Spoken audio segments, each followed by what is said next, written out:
You're now watching Showbiz Now, your daily showbiz update. Kung matatandaan nyo, inihayag nga ni OG Diaz ang di umano ay kanyang naging panaginip na nagkabalikan na raw sila Bea Alonso at Dominic Roque.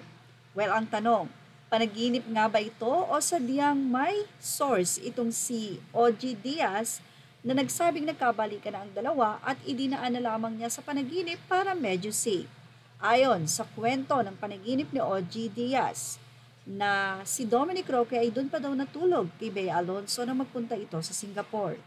At syempre, everyday daw ay nagiintay doon si Dominic Roque sa tahanan nitong si Bea. Pero nalaman daw ito ni Mami Mary Ann kaya agad-agad daw itong nagpunta kay Bea at pinagsabihan ng aktres.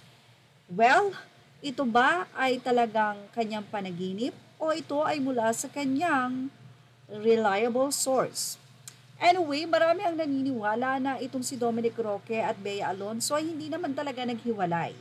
Kung susumahin nyo ang kanilang naging statement, tanging ang engagement lang naman ang hindi natuloy o ang kanilang wedding. Pero sa kanilang breakup ay walang confirmation. Sa katunayan, sinabi nga nila na pinangunahan sila dahil ang mga nagsabing break na sila ay hindi man lang nagpaalam at walang consent. Pero kung sakasakaling hindi nga nagkabalikan ng dalawa, ay tila makikita daw na naka-move on na si Dominic Roque. Sa dami ng mga endorsement at sa biyayang dumarating dito, ay tila nakafocus nga itong si Dominic Roque sa mga magagandang bagay na dumarating sa buhay niya. Pero ang tanong, hindi siya naka-move on dahil break na sila ni Bea. Naka-move on siya sa wedding engagement nila or hindi natuloy dahil nananatili namang sila pa rin ng actress. Naging masaya ang mga fans. Sa ibang balita naman, matapos nga ang naging revelasyon ng panaginip na ito ni OG Diaz, ay binahagi naman ni Dominic Roque ang kanyang pakikisimpatya sa pumanaw na mahal na kaibigan na kung saan ito daw ang naging dahilan kung bakit siya napasok sa showbiz. Narito nga ang naging mensahe ni Dominic Roque.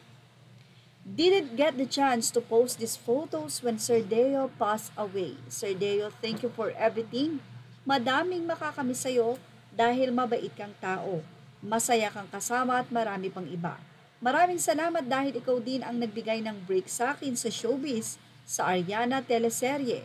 Rest in peace. Sa ngayon, ito nga ang latest post ni Dominic Roque. Ilang oras pa lamang ang nakakalipas. Masaya rin ang mga fans dahil madalas ngang mag-update si Dominic Roque sa nangyayari ngayon sa kanyang buhay. Well, yan ang ating Showbiz Now update. Images are all credit to the rightful owners and thank you for watching Showbiz Now. Please like, share, and subscribe.